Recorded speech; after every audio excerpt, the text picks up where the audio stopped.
Dean, what's the focus of practice been ever since Game 3? Yeah, tomorrow, yesterday was an off day, sorry.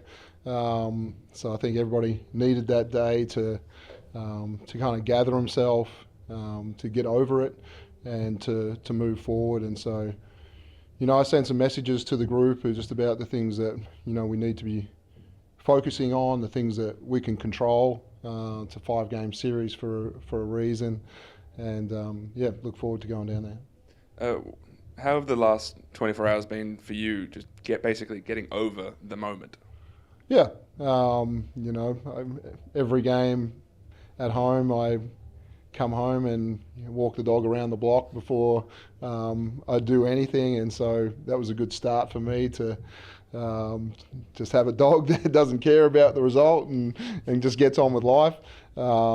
But then, obviously watching the game again and a couple of times yesterday and with our coaches today, we see the areas that we have to be better. And I think that's, give yourself some time to be disappointed about the loss, but, got to come in with a plan, how we move forward. And I thought we were very clear about what our defensive plan and our physicality needs to look like to go and win in Tassie.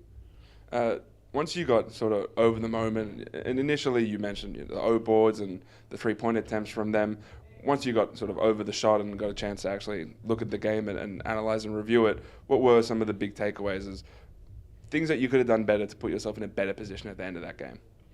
Yeah, and the total focus was defensively today, and so we'll get to the offense tomorrow. There's some areas that we can be better at, but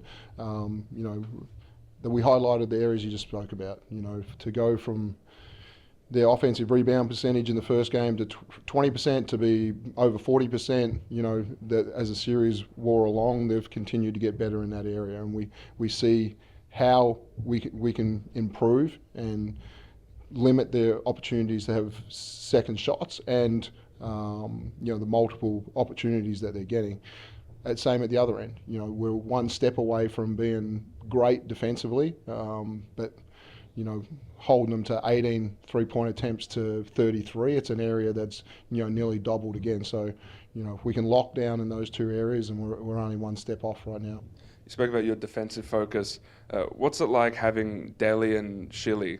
I just saw you after practice having a chat with them about coverages and connection and stuff like that. What's it like having them as part of the process?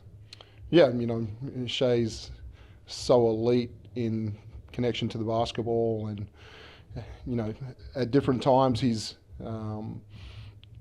sometimes it's hard for him to switch off but sometimes we need him to as well. So there's going to be there's some coverages that we look at, and those two continue to talk about, but there's a real detail focus about who's in the screen, are they slipping out, what's happening. So I think we got to really the finer points of on-ball coverage today, and those two are pretty elite at it, and it starts with them. And so once we get their input, then we can give more feedback to the bigs about what they want from them as well.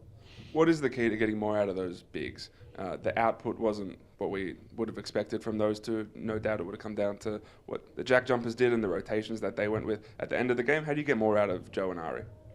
Yeah, obviously we give them a better plan as a coaching staff right now to make sure they deal with Dang a little bit better. But when you look back at the game, Dang got going when he was at the 4. He hits 3 triples when he's at the 4 spot, and so that's on the coverage from those guys. Again, I think we've had great opportunities when Dang's in the game with our bigs to make sure that they can use their advantage there. So we'll continue to look at both those lineups. But I thought in game 1, Joe got a lot of stuff from sprinting the floor, taking advantage of his quickness, and I'd love to see him and Ari do that when they're sprinting and they're running with Shilly. Is when we talk about our pace, it's can you run with Shilly, can you run with LT? And so when those two are out sprinting the lanes, I think they get themselves in great receiver spots to pick up some easy points as well. It hasn't been a game where both teams have thrown it in the post and had great advantage. McVeigh's had his moments, but a lot of it's going to come out of how you move out of the on ball and how you sprint the floor. What's the key to this team not being flat going into this next game? Obviously, the energy is going to be super important in that building, but also after that moment, I imagine everyone was slightly disheartened. How do you make sure that they don't carry that over? No, well, that's out of us. Like, there's nothing but real positive vibes going down there about how we have to go ahead and compete. So, I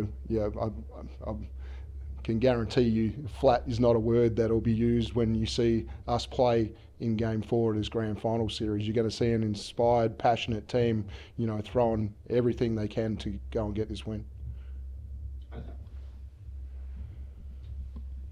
Dean, having led for so much of this series, how important is it to, I guess, move forward and identify all the positives and take them in with confidence to Game 4? Yeah, we know each game we've put ourselves in winning positions. And so, there's some detail that we'll tidy up offensively, tomorrow to make sure we can get even, better shots. But yeah, we take a lot of confidence in the things that we've done so far. And it's when we've got a 10-point advantage, it's, they come back and hit us with a 3-ball. And so it's just, when we get a margin, can we push it out? Can we, get 3 stops in a row? What can we do, to push that margin out a little bit where, we've allowed them, to come back, and they've played some great basketball to come back as well.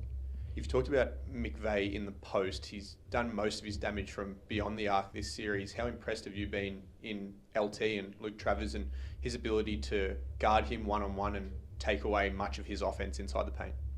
Yeah, we've done different coverages, and we'll continue to throw different coverages at him in the post. But yeah, his slip out 3-ball has been impressive, and we can tidy that up by one step, as I said, and we got to understand what we live with, and living with him making threes is not it.